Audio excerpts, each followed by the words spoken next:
여로보암은 하나님의 뜻대로 북이스라엘 나라의 왕이 되었습니다. 그러나 그는 왕이 되고 나서 자신을 하나님께서 왕으로 만들어 주신 그 뜻을 저버리고 자신의 뜻대로 나라를 통치하기 시작했습니다. 우리가 이제 이 부분을 어저께 말씀에서 살펴볼 수 있는데요. 오늘 우리가 13장 1절부터 보았지만 12장 끝부분에 보면 르호보암이 왕이 된 이야기와 함께 그가 왕이 돼서 어떠한 정책을 세웠는지를 보여주고 있습니다. 르호보암에게서 나라를 분열하여서 북이스라엘이라는 새로운 왕국을 세운 여로보암은 자신이 왕이 되자마자 제단을 세웠습니다. 그 제단을 세운 이유는 이스라엘 나라에서, 그러니까 처음 있었던 솔로몬의 아들 르호보암에게서 분열한 나라였기 때문에 그 나라 백성들이 원래는 이제 자기 백성이 되었지만 다시 예루살렘으로 돌아가서 제단을 쌓고 하나님을 예배할까봐 두려워서 그는 임의로 제단을 쌓았습니다. 그것을 두 개나 만들어서 하나는 베델에 두었고 하나는 단에 두었습니다. 지리적인 위치로만 따지면은 하나는 북이스라엘 나라의 남쪽 끝에 있었고 하나는 북쪽 끝에 있었다라고 말씀드릴 수 있겠습니다. 그래서 어느 곳이든 백성들이 예루살렘으로 가지 않고 이 나라 안에서도 예배할 수 있게끔 만들어 주었습니다. 그리고 또 두 개의 제단 외에도 산당들을 많이 지었습니다. 물론 이 산당들은 하나님 앞에 정식으로 인정받은 성전은 아니었지만 지금처럼 이렇게 교통이 발달하지 않은 시대에 늘 걸어서 가야 하고 무언가를, 그러니까 짐승을 타고 이동할 수밖에 없는 제한된 이동이 있었던 시절에는 지방의 구석구석마다 이렇게 산당들이 있었습니다. 물론 이렇게 열왕기 상도 그렇고 열왕기 하도 그렇고 이 산당에 대해서는 성경이 좋게 얘기하지 않습니다. 왜냐하면 예루살렘 성전에서 예배하는 것이 하나님의 뜻이었기 때문에 지방 산당에서 예배하는 것에 대해서 하나님은 늘 부정하셨습니다. 그런데 여로보암은 왕이 돼서 베델과 단에 제단을 세운 것 외에도 산당들을 두고 또 그곳을 섬길 사람들이 필요했기 때문에 레위 지파 외에도 임의로 12장 말씀에 보면은요 보통 사람이라고 되어 있는데 레위 사람이 아닌 일반 사람으로 제사장을 세워서 하나님의 성전이라고 말하기는 어렵죠. 그러니까 그가 세운 제단에 하나님을 예배하기 위해서 제단에서 섬기게 했습니다. 성경은 이것을요 분명히 여로보암의 죄라고 말씀합니다. 우리가 이것을 12장 끝부분을 살펴본 내용인데요. 12장 30절에 보시면 여로보암의 이러한 일들이 죄가 되었다고 성경은 분명하게 말씀하고 있습니다. 성경은 우리의 죄를 지적하십니다. 우리는 성경을 읽으면서 우리의 마음에 찔림이 있기도 하고 또 우리의 마음에 도전을 받기도 합니다. 그것은 성경을 읽을 때 하나님께서 우리에게 은혜를 주셔서 우리의 마음을 움직이게 하시는 증거라고 할 수 있습니다. 그러니까 말씀에 비추어 보니 우리의 연약함, 우리의 부족함이 보이는 것이고요. 또 말씀에 비추어 보니 우리가 새롭게 무엇을 해야 될 도전의 과제들도 보이는 것입니다. 그런데 하나님께서 우리가 말씀을 통해서 죄를 깨닫게 될 때, 또 도전을 받게 될 때, 그것은 우리의 연약함을 드러내시기 위함은 결코 아닙니다. 왜냐하면 사람은 원래 연약하거든요. 우리는 뭐 잘하는 것도 있지만 잘못하는 것도 많이 있고요. 또 하나님 앞에 우리가 정말 떳떳하다라고 말할 수 있는 부분도 있지만 또 그렇지 않은 부분들도 있습니다. 그래서 은혜를 받으면 받을수록 우리가 참 부족한 사람이구나, 우리가 하나님 앞에 너무 떳떳한 게 많이 없구나라고 하는 것들을 깨닫게 되죠. 그래서 성경은 우리에게 어떤 죄를 지적하거나 우리의 연약한 모습을 드러내기 위함이 아니라 우리로 하여금 하나님께 더 가까이 나아갈 수 있게끔, 우리가 연약하니 하나님을 더 의지할 수 있게끔 우리의 마음을 다잡아주는 것이 바로 성경이 죄를 지적하시는 목적과 이유라 말할 수 있습니다. 그래서 오늘 본문 13장에 보시면 하나님께서 하나님의 사람을 예비하셨습니다. 13장 1절에 시작하는 말씀을 보시면 보라 그때에 라고 시작하고 있습니다. 그러니까 여로보암이 하나님의 뜻대로 왕이 되었는데 자신을 왕으로 세워주신 하나님의 뜻을 저버리고 자신의 뜻대로 나라를 통치하려고 했을 때 하나님이 그때에 하나님의 사람을 예비하셔서 그를 베델로 보내셨습니다. 마침 하나님의 사람이 베델에 도착했을 때에 여로보암은 그 제단 곁에 서서 분향하려 하고 있었습니다. 현상만 보면 좋은 현상이라고도 말할 수 있습니다. 그러니까 무엇이 좋은 현상이냐면 여로보암이 예루살렘 성전을 대신해서 제단을 세웠잖아요. 제단을 세워서 마침 분향하려 하고 있을 때, 그러니까 이제 성전과 예배당의 느낌이 다르고 또 제사와 예배의 느낌이 조금 다르기 때문에 정확하게 일치시킬 수는 없지만 그냥 우리에게 익숙한 말로 하면 여로보암이 막 교회를 새로 짓고 나서 그곳에서 막 하나님 앞에 예배하려고 할 때에 그때의 하나님의 사람이 그곳에 도착한 것입니다. 그러니까 현상만 보면 참 기쁘고 반가운 일이죠. 원래는 예루살렘 성전이 있잖아요. 원래는 교회가 있는데 솔직히 그곳에 가면 이렇게 나라가 두 개로 나눠졌는데 다시 예배드린다는 목적으로 저 남유다 땅에 가면 이 방금 건국한 이 나라가 위태위태해질 수 있잖아요. 그래서 그거를 막기 위해서 임의로 제단을 세웠는데 그곳에 하나님께로부터 부름받은 사람이 딱 도착을 한 거예요. 그것도 막 예배하려고 하는 바로 그때에. 그러니까 여로보암에게 있어서 이것은 어쩌면 굉장히 좋은 징조였다라고 말씀드릴 수 있겠죠. 그런데 하나님의 사람이 이 베델에 온 이유는 그것이 아니었습니다. 바로 여로보암의 죄를 지적하기 위함이었죠. 그가 잘못된 길을 가고 있다라고 하는 것을 일깨워주기 위함이었습니다.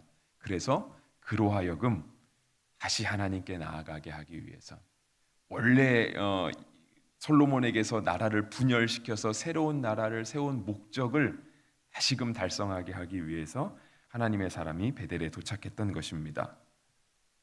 그래서 그 하나님의 사람은 다음과 같이 예언을 했습니다. 오늘 본문 말씀 2절에 보시면 다윗의 집에 요시아라 이름하는 아들을 낳으리니 그가 레위에 분향하는 산당 제사장을 레위에서 제물로 바칠 것이요 또 사람의 뼈를 레위에 사르리라 하였습니다. 좋은 징조는 아니죠, 그죠? 좋은 징조가 아닙니다. 나라가 망할 수 있다. 너가 세운 이 제단이 무너질 것이다 라고 하나님께서 말씀해 주시는 거예요. 이제 막 나라를 세웠는데 이제 막 세운 나라가 무너질 것이다 라고 말을 하니 여로보암의 마음이 편치 않았습니다. 그래서 하나님의 사람은 이렇게 하나님의 뜻대로 예언한 이 말씀, 요시하라 하는 자가 일어나서 나라를 멸망시키게 될 것이다, 그가 이 제단을 헐어버릴 것이다 라고 하는 이러한 예언을 하고 나서 이 말씀이 이루어질 하나의 징조가 지금 바로 이루어질 것이다. 하나님의 뜻은 요시아라 이름하는 자가 일어나서 제단을 무너뜨릴 것이다. 아주 이후의 일을 말씀하였지만 이 이후의 일이 반드시 이루어질 것이다 라고 하는 하나의 징조로 뭐냐면 지금 바로 이때 제단이 갈라지고 그 위에 제사를 드리기 위해서 쌓아놓은 그 재가 쏟아지게 될 것이다 라고 하는 예언을 했습니다. 그러니까 이 말을 들은 여로보암이 마음이 굉장히 불편하죠. 어색합니다. 그러니까 정말 언짢은 거예요. 그래갖고 주변에 있는 사람들에게 명령했습니다. 저 사람 잡으라고. 하나님의 사람을 잡으라고 명령을 했습니다. 그래서 이렇게 손을 펴서 저 사람을 잡아라 이렇게 얘기했겠죠.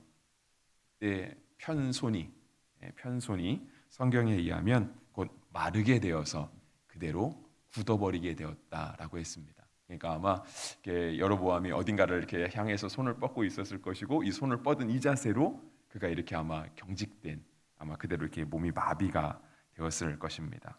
그리고 그렇게 여로보암의 몸이 굳어버리자마자 예언자의, 그러니까 하나님의 사람의 예언대로 제단이 갈라지고 재가 제단에서 쏟아져 내렸습니다. 이때가 여로보암에게는 회개의 기회였습니다. 이때 여로보암은 회개하는 것이 옳았습니다. 근데 여로보암은 그렇게 하지 않았습니다. 여로보암은 이제 우리가 계속해서 새벽 시간에 보겠지만 끝까지 돌이키지 않았고요. 우리가 이제 계속해서 열왕기상, 열왕기하를 볼 때 남유다 왕국의 이야기도 나오고 북이스라엘 왕국의 이야기도 나오는데 이 북이스라엘 나라 중에서 임금 중에 잘못한 왕이 있으면 항상 그가 여로보암의 길을 따라갔다라고 평가를 할 정도로 여로보암은 끝까지 하나님 앞에 돌이키지 않은 모습을 보이게 됩니다. 하나님의 사람이 그 제단의 무너짐을 예언했을 때에, 그리고 또 그러한 하나님의 사람을 잡으려고 여로보암이 했고 그의 몸이 굳어버리게 되었을 때요, 사실상은 이 여로보암은 거기서 충격을 받았습니다. 그러니까 놀랄 수밖에 없죠. 우리가 우리 몸을 늘 자유자재로 움직일 수 있잖아요. 저도 이렇게 설교하면서 손을 움직이기도 하시고, 우리가 항상 우리가 가고 싶은 곳, 우리가 무언가 하고 싶은 것, 먹고 싶은 것을 우리가 마음대로 하는데, 어느 날 어느 순간 그것이 내 뜻대로 안 된다라고 생각을 하면 굉장히 이렇게 충격을 받을 수밖에 없겠죠, 그죠? 그래서 여로보암도 그렇게 되었습니다. 그래서 6절에 보시면 여로보암 왕이 다시 하나님의 사람에게 부탁을 합니다. 뭐라고 부탁하냐면, 나를 위해서 하나님께 기도해서 하나님이 내게 은혜를 베풀어 주셔서 나의 굳은 몸이 다시 풀어질 수 있게 해달라고, 내 몸이 다시 예전같이 성하게 해달라고, 기도해달라고 부탁했습니다. 그리고 이제 하나님의 사람은 이 여로보암의 요청을 들어서 하나님께 기도하게 되고 여로보암의 몸은 다시 정상으로 돌아오게 되었습니다. 그러니까 이때가 하나님 앞에 다시 그의 마음을 다잡을 때잖아요. 어떤 길을 쭉 가고 있었어요. 근데 그 길이 잘못됐다는 사실을 알았어요. 그러면 이때 다시 돌이켜서 원래 길로 돌아오는 게 맞는데, 여로보암이 지금 그거잖아요. 근데 그가 끝까지 돌이키지 않거든요. 그리고 나서 그가 했던 반응은 무엇이냐면 7절과 8절입니다. 7절과 8절에 보시면, 왕이 하나님의 사람에게 이르되 나와 함께 집에 가서 쉬라, 내가 내게 예물을 주리라 했습니다. 그러니까 여로보암은요, 다시 이제 정상으로 돌아왔잖아요. 마치 이 1절부터 시작해서 6절까지 있었던 일들을 마치 다 잊어버린 사람처럼 이 하나님의 사람에게 뭐라고 얘기하냐면, 우리 집에 가자고 얘기를 합니다. 우리 집에 가서 쉬자. 물론 이 사람은 왕이었으니까 왕궁으로 가자, 그 의미였겠죠. 내가 잘 대접하겠다, 그런 의미였을 것입니다. 그래서 7절 끝에 보시면 내가 내게 예물을 주겠다라고 약속을 합니다. 그런데 여러분, 지금 여로보암이 하나님의 사람하고 자신의 몸이 나았다고 해서 다시 예전같이 되었다고 해서 집에 가서 쉴 때는 아닌 것이죠. 지금이 여로보암이 집에 가서 쉴 때가 아닙니다. 서로 막 선물 주고받으면서 마치 잔치를 벌일 때는 아니라는 것입니다. 지금 여로보암에게 주어진 시간은 그가 다시 하나님께 돌아올 시간입니다. 8절 말씀은 사실상은 하나님의 사람이 하나님께 받은 명령이었지만, 이 8절 말씀은요, 사실상 여로보암이 하나님 앞에서 취해야 하는 행동을 단편적으로 보여주고 있습니다. 8절에 보시면 하나님의 사람이 왕께 대답하되 왕께서 왕의 집 절반을 내게 준다 할지라도 나는 왕과 함께 들어가지도 아니하고 이곳에서는 떡도 먹지 아니하고 물도 마시지 아니하리니 되어 있습니다. 하나님의 사람은 이런 명령을 받았어요. 저 베델에 가서 저 베델의 제단을 향해서 예언을 해라. 요시아라 이름하는 자가 나타날 때 그 제단이 무너질 것이라는 예언을 해라. 이 예언이었습니다. 그리고 그 예언을 하고 나거든, 물론 먼 길 갔잖아요. 먼 길 갔으니까 먼 길 갔다라는 이유로 거기 가서 밥을 먹거나 물을 먹거나 음식 먹지 말고 피곤하고 힘들어도 그 예언을 마친 다음에는 다시 돌아와라 이었습니다. 그것도 원래 갔던 길로 돌아오지도 말고 다른 길로 돌아와라 이것입니다.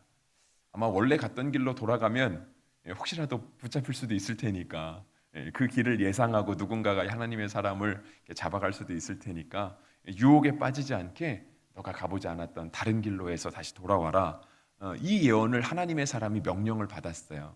근데 사실상 이 명령은 오늘 여로보암이 하나님 앞에서 보여야 될 행동을 단편적으로 보여주는 것입니다. 우리가 잘 알고 있는 것처럼 여로보암이 새로운 나라를 건국할 수 있었던 데에는요, 사실상 솔로몬과 르호보암의 실정이 컸기 때문에 그렇습니다. 그러니까 솔로몬은 하나님 앞에 위대한 왕이었지만 그의 통치 말년으로 갈수록 그는 이방 나라와 교제하고 이방 나라의 여인을 아내로 맞아들이며 이방 신들을 받아들이고 나라로 하여금 혼탁하게 만들어갔습니다. 그리고 르호보암 왕은 이러한 나라를 통치하는 부분에 있어서 도리어 더 억압적이고 정말 더 힘든 그런 폭정을 펼치게 되죠. 더 중한 노역을 부과하게 되면서 실제로 하나님의 백성들을 이렇게 이용하는, 그래서 나라가 위태롭게 하는 일들을 했고요. 이것을 바로잡기 위해서 하나님께서 여로보암이라고 하는 사람을 준비시켜서 아이야라는 선지자를 보내시고 그로 하여금 이스라엘의 12지파 중에 10지파를 다스리는 왕이 되게 할 것이다 라고 하셨습니다. 그러니까 여로보암은 하나님 앞에 준비된 사람, 솔로몬과 르호보암의 실정을 바로잡고 다시금 이스라엘 나라를 새롭게 세워가야 될 사명을 받은 사람이 바로 여로보암이었습니다. 그런데 그는 왕이 되자마자 자신을 왕으로 세워주신 하나님의 뜻을 저버리게 되었습니다. 왕이 되고 나서 그는 이스라엘보다, 그러니까 남쪽 유다 나라보다 훨씬 더 강한 나라가 되었습니다. 왜냐하면 이스라엘 지파 원래 12개 지파인데 오늘 이제 성경에 보시면은요, 오직 유다 지파만이 남유다 왕국에 속하게 되었다라고 말을 하고요, 나머지 지파는 다 북이스라엘에 속하게 되었다라고 성경이 말하고 있습니다. 그런데 실제로 이제 뒤로 가보게 되면은요, 베냐민도 남유다 지파 속에 이제 속하는 것으로 드러나게 되고 시므온 지파도 남유다 왕국에 속하는 것으로 드러나게 됩니다.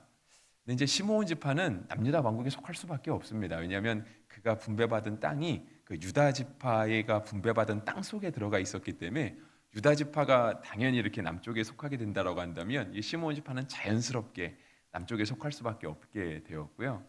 베냐민 지파가 남쪽에 속하게 된 부분이 나타나는 것은 이 베냐민 지파의 땅이 딱 두 나라의 경계 지방이었습니다.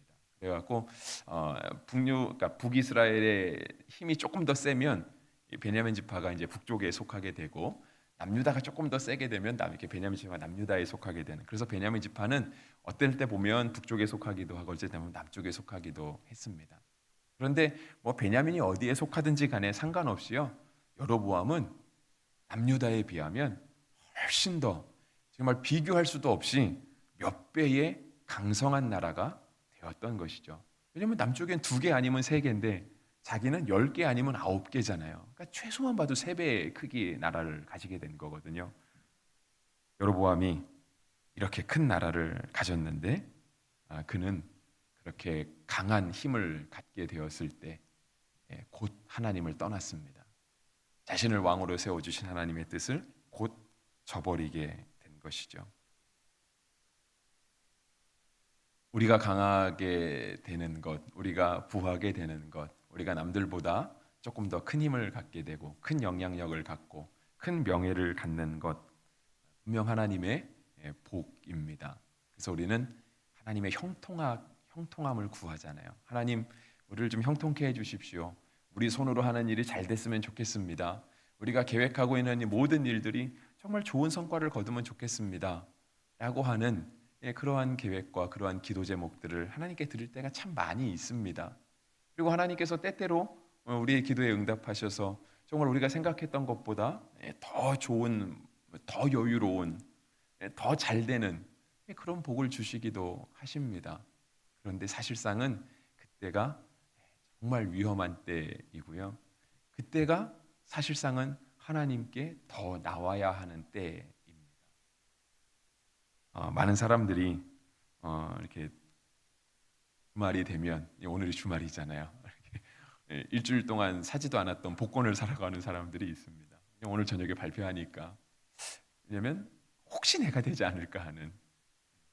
안 될 게 뻔하잖아요, 그죠? 그 확률이 뭐 누가 그러더라고요. 뭐 벼락을 연속해서 몇 번 맞을 확률보다 더 작다고. 사람의 마음속에 늘 그런 게 있습니다. 잘 됐으면 좋겠다. 갑자기 그러한 좀 내가 뜻하지 않는 행운이 좀 나에게 왔으면 좋겠다. 뜻하지 않은 행운도 내게 오기를 바라는 게 사람의 마음이잖아요.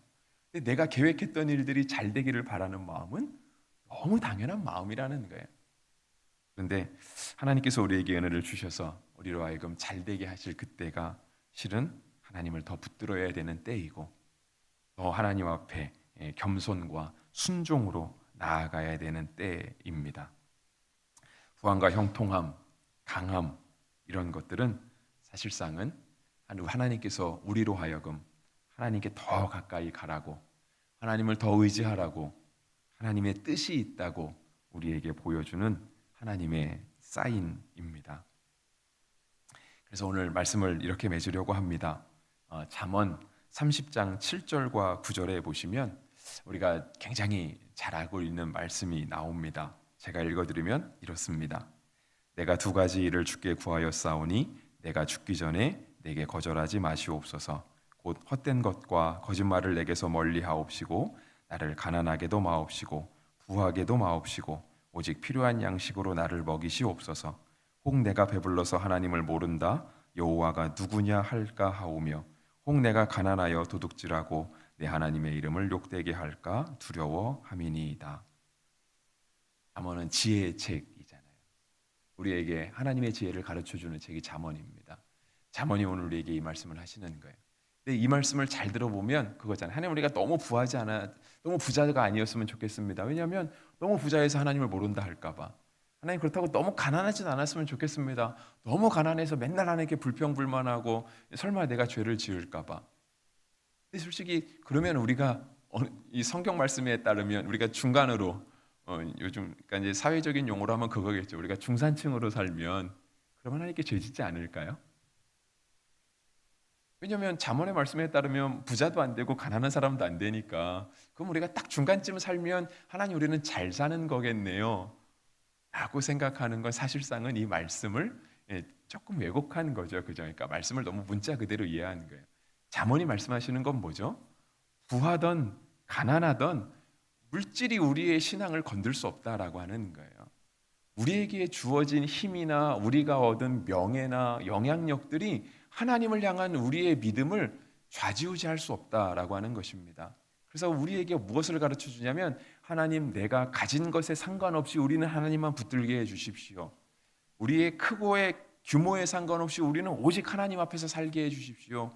이것이 잠언이 우리에게 가르쳐 주는 것이거든요. 오늘 우리가 온 가족 순 새벽 기도회로 주님 앞에 나왔는데요. 우리가 자녀를 향해서 구해야 될 기도의 제목도 이것입니다. 우리 자녀가 한 달에 11조를 한 1,000만 원씩 하면 좋겠죠, 그죠? 저도 저희 아들이 한 달에 1,000만 원 11조 하면 좋겠습니다. 하지만 그것은 우리가 하나님께 구하는 올바른 기도는 아닙니다. 1,000만 원을 11조를 하던, 단돈 10만 원을 11조를 하던, 우리에게 있는 것이 하나님께 주신 것임을 믿음으로 고백하게 하여 주십시오. 우리의 아들이 잘 되던, 우리의 딸들이 성공하던 성공하지 않던, 우리의 자녀들이 하나님 안에서 살아가게 해 주십시오. 그것이 오늘 우리의 기도 제목이 되어야 할 것입니다. 하나님의 사람이 왔습니다. 하나님의 사람이 여로보암에게 온 이유는 여로보암을 다시 하나님께로 이끌어가기 위함이었습니다. 여로보암이 통치하고 있는 그 나라가 솔로몬의 나라가 아니라, 르호보암의 나라가 아니라 하나님의 나라가 되게 하기 위함이었습니다. 이러한 하나님의 자비하심, 하나님의 사람을 보내시는 하나님의 배려와 하나님의 사랑은 오늘도 우리를 향해 열려 있습니다. 우리가 그 하나님의 손을 붙들고 주님과 동행할 수 있는 성도, 주님과 동행하게 되는 우리 자녀들이 되기를 주의 이름으로 축복합니다.